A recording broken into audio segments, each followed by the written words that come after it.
As we do each and every game day, roster, lineup changes. Condo and nets, and everybody else the same. Okay. So Freddie Clayson sits. Yeah. Okay. Decision to put Mike back in the nets after It's a back-to-back, and I mean the last time Andy wanted to get in there, and we tried it that way, and I just feel now it's. It's a long stretch on the road. It's been a long month, and I think it's right for Condo to get in nets on this one. And the last time we played them, he was in nets, and we were leading 2-1 with 2 minutes left in the game. So he played well against them, and I think that's the right thing to do. You need someone to win and grab that net. It's Andy's net. It's not one or the other. We have a number one goalie. We have a backup, and like everybody else right now, we're looking for not just from the goaltenders, but from everybody. We're looking to have our best games possible. When you go to a stretch like this, is the belief in the system still there? Oh, the system's not that's not the right now, or it's the finishing. We can't. We gave ourselves 19 scoring chances yesterday. So, I mean, it's not in the number of chances we're going to get. It's not even in the number of chances we gave yesterday. We gave below 15 scoring chances. We gave them only 22 shots. So whether it's offensively and defensively right now, where it's at, we're not finishing. Period. So it's with the same opportunities to have a bit more. Obviously, it's net presence and all that, but we had it yesterday. It's just a bit more poise around the net. That's what's lacking right now, and that's why that game for us, we went hard, we pressed hard. The guys played 60 minutes and battled for 60 minutes with a terrific attitude and a great relentless show yesterday, and we just didn't put it in. That's in the end, that's what it is. It's confidence, right? Yeah. That's exactly what it is. It's just and that's what poise is. When you're confident, you feel it's either a quick one or you take a fraction of a second more. And the guys want it so bad right now. That's the thing. They want it, especially yesterday. We wanted to bounce back from our stinker, and the guys came up strong. And you know when your team is together. You know when your team is getting ready. I knew it before the game. I knew I could have told you we're coming out today. So it was all willingness, but when you're not scoring, you tighten your stick, and you want it so bad. You're working so hard that it's a bit of that poise and that calm that you should have around. But it's that mix. You got to be hard around the net to get there, but you got to have the poise to put it to finish, and that's what's missing right now. It's the finish.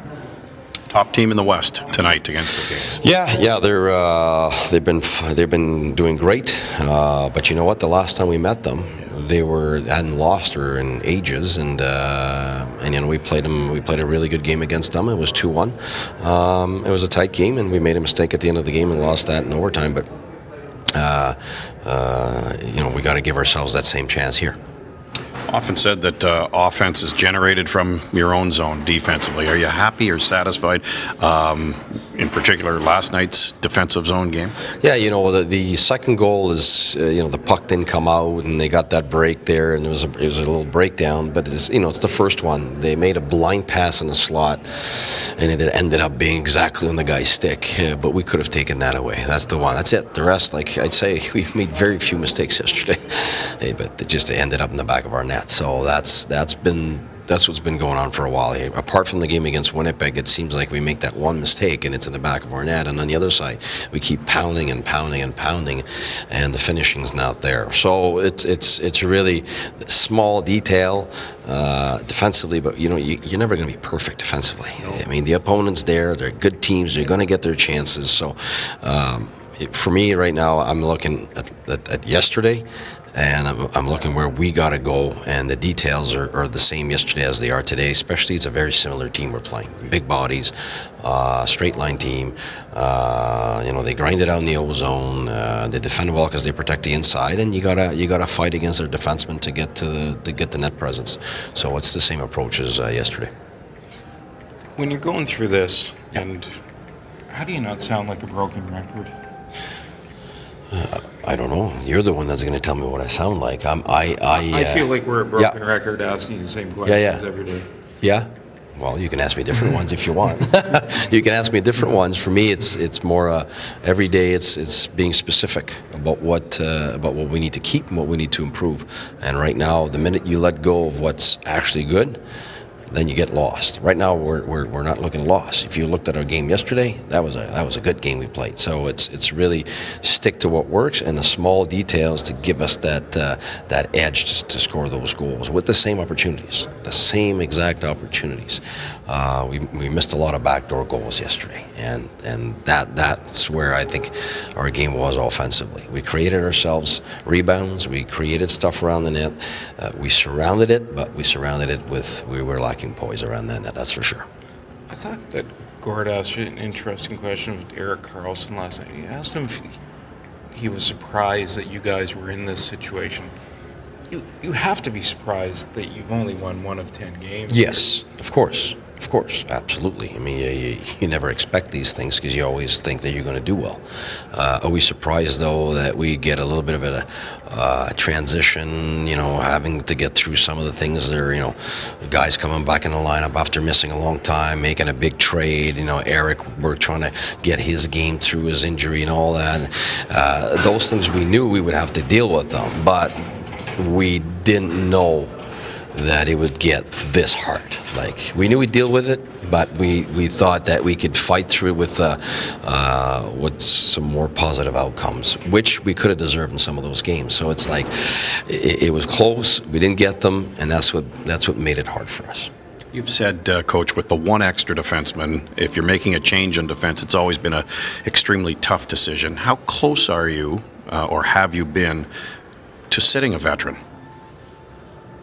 Well, you know what? So far it's been young players.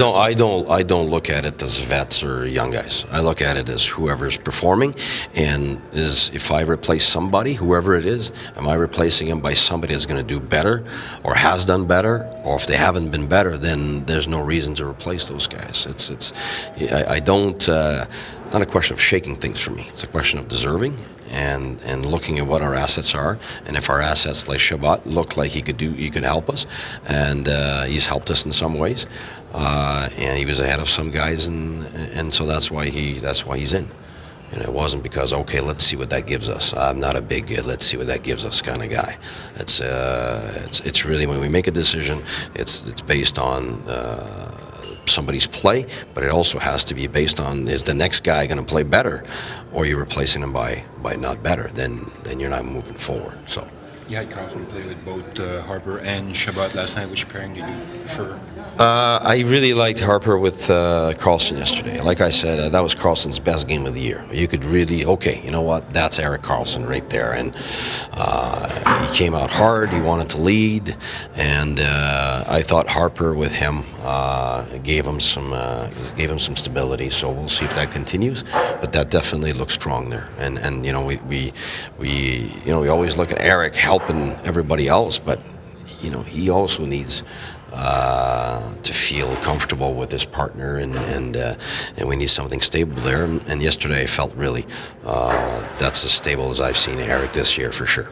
Maybe Gabe Dumont's best game of the season as well for the Senators. Will you keep him with Pajot and Hoffman? Well, actually, yes. You know, yeah. You know what? It's I thought in the first part of the first period for sure they were our best line. Yeah. They gave us the momentum. They were driving hard. Hoff was flying there and paying the price, and those guys were really doing the job. And that's where, you know, when you look at who you're choosing ahead of who, hey, he was better than some other guys. So today I'm going to consider those guys the third line. That's where it's at. They did better than other guys, and if he does better than somebody else, then he'll go up higher. It's like Zinger was on the fourth line a few games ago, and then he ended up going up in the lineup during the game because he deserved it. Then he went up in the lineup the game after that, and he deserved it. And that's 3 games that Zinger's played really well, and that's just the way I approach it. So it's I hate to try things when guys don't deserve it, and right now, I think you're right on. You spotted something that we all saw yesterday. Dumont's given us drive. He's given us first on puck. He's physical. Does a great job on a penalty kill. And 5-on-5, if he's working harder than some other guys, then he's going to deserve the ice time.